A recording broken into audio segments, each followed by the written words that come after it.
So this video is going to look at how to change a front wheel bearing on a Mark III. Sometimes it can be quite hard to know whether a wheel bearing's gone. There can be very minute play in it. Two different ways. You've got the axis, you've got that way. If you wobble it this way, you're introducing variables of play in the steering system, but if you wobble it that way, you're only looking at the wheel bearing. This one is pretty obvious.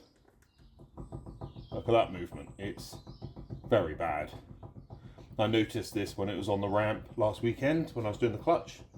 So if you want a clutch change video, have a look back at last week's video. But we're going to be looking at changing the wheel bearing on the front of one of these.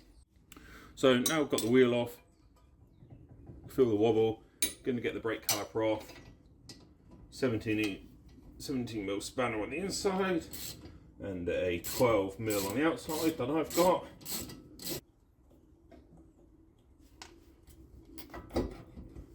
Then the brake caliper should slide off. You then really need a cable tie to hold that so it doesn't hang on the hose. I'll get that in a second. Get your brake pads out, remember which way around they went.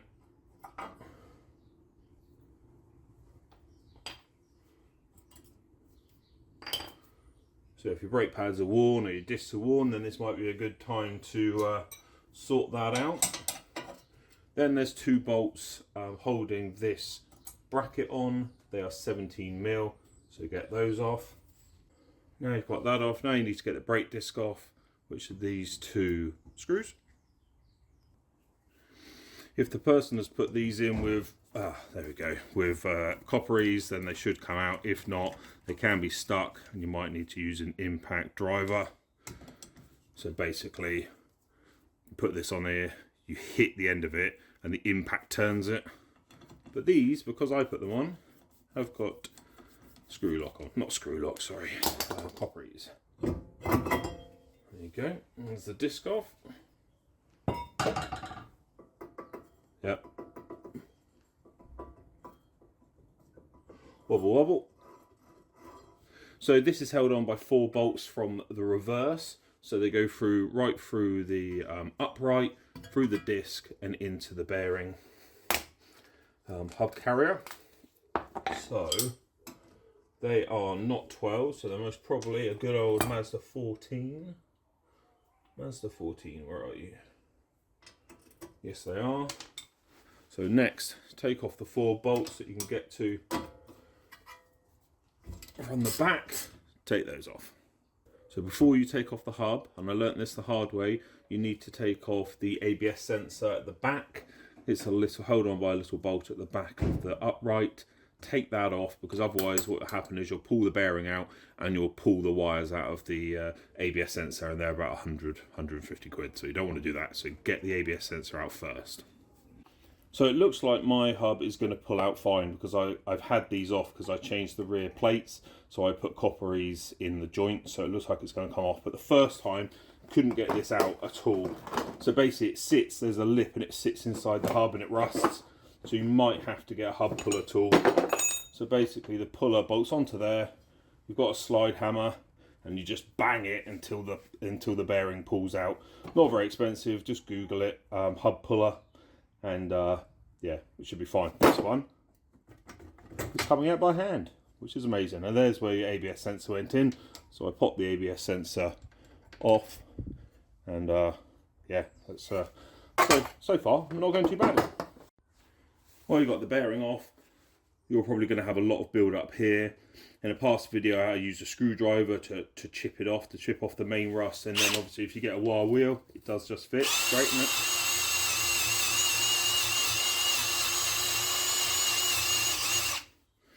Clean up that lip, it doesn't go all the way through the hub. Clean that up, and when you're putting the next one in, you put copperies in. Clean up your surfaces. Mating surfaces of the new bearing, maybe I'll run over those.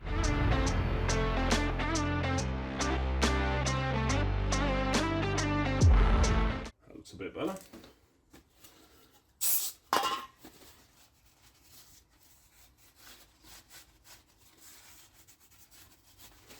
So now I'm going to put some copper E's on the inside here, because you saw how it helped getting this apart. So you definitely want to do that.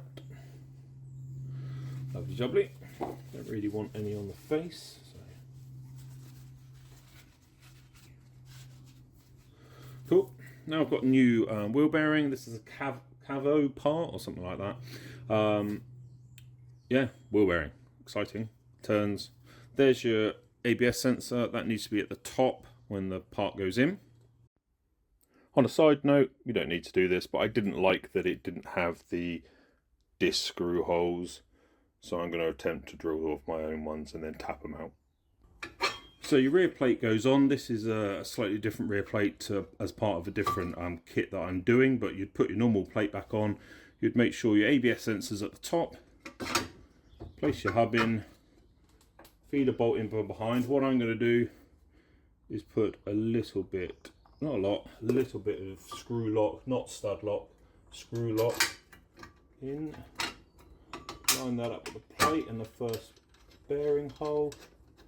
Put those in by hand. And then going to put the rest of them in with some screw lock. So I've got the 4 bolts in, I haven't torqued them up yet. Just remembering to put the ABS sensor in the back. So remember to put that in the back of the hub, back of the wheel bearing. Otherwise things might not work. That's a 10mm spanner. Doesn't need to be very tight done up. Just nip it. And now I'm going to do the bolts up. These bolts go 39.9 to 44 something pound-foot, so 40 to 44. Get those done up, and then the hub's all in. Let's get the brake disc on. Just make sure all your surfaces are clean of crud. I'm sure they probably are. Right. So let's get the disc on right with the screws that hold it. As I said, the screws that hold it, there wasn't a screw in the actual wheel bearing of this one, but I put them in, so I just put some threads into the wheel bearing. They're literally just to locate it, they don't have to do them up really tight. Now you've got the brake disc on, it's time to put the brake caliper bracket on. So all my little clips have fallen out, so trying to put those back in. Okay, and then that slides over your brake caliper, brake disc, sorry. Line it up with the hole at the back, get your big bolt. The 17mm big bolts, 17mm socket, big bolts on the back of the bracket need to be torqued up to 66 pounds-foot. So get those up to 66 pounds-foot. I've got to go and find my torque wrench that goes up a bit higher. And then we need to get the actual caliper on. So I'm going to torque those up. So make sure all your little metal guides are in the right way. Then feed your brake pads back on.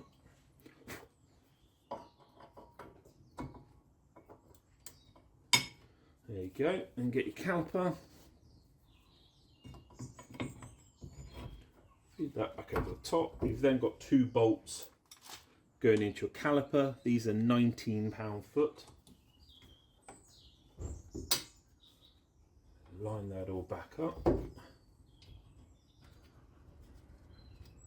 So get those bolts on, 19 pound-foot. Done the caliper up. There's no wobble anymore. All is good. That is your wheel bearing done. Put your wheel back on as normal. Do make sure you get your grubby paw prints off the disc, the brake surfaces, and you are done.